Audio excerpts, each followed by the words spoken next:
Listín Diario Editorial for May 4th of 2024.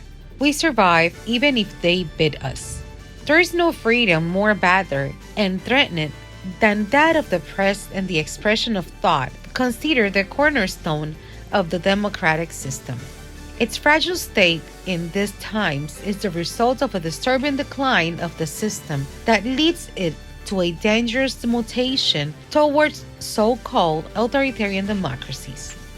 These are, in turn, the fruit of the accelerated polarization of societies in which their governments, reluctant and intransigent to control their actions, promote discredit campaigns against the free press.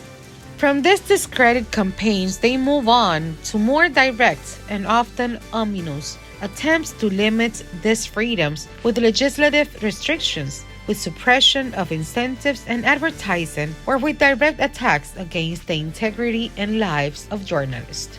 This gloomy state of the situation is projected by the Santiago Plus 30 Declaration, issued by the most representative media organizations in the world in the capital of Chile, 3 decades after the precursor manifesto and on the occasion of commemorating World Press Freedom. It formally asks states to avoid narratives of political polarization as well as more protection for journalists. The free flow and access to public information is increasingly limited, especially in authoritarian democracies that resist transparency and accountability, or the more legitimate criticism that citizens can make through independent media.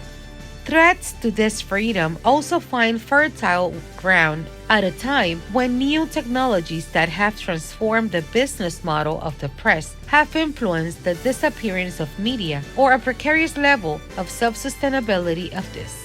The Dominican Republic stands out in the world ranking of the few countries where freedom of the press prevails, although there has been no shortage of interest of all kinds to constrain it.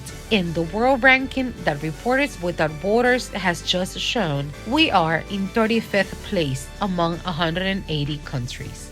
It is a paradoxical, then, that having ranked the country as the first in Latin America with the best rates of respect for that freedom back in 2023, forces are moving to take a swipe at Sancocho by maintaining the validity of a law, such as 1-24, which entails serious risk to that freedom. For Listín Diario, voiceover and translations by Indira Rodriguez.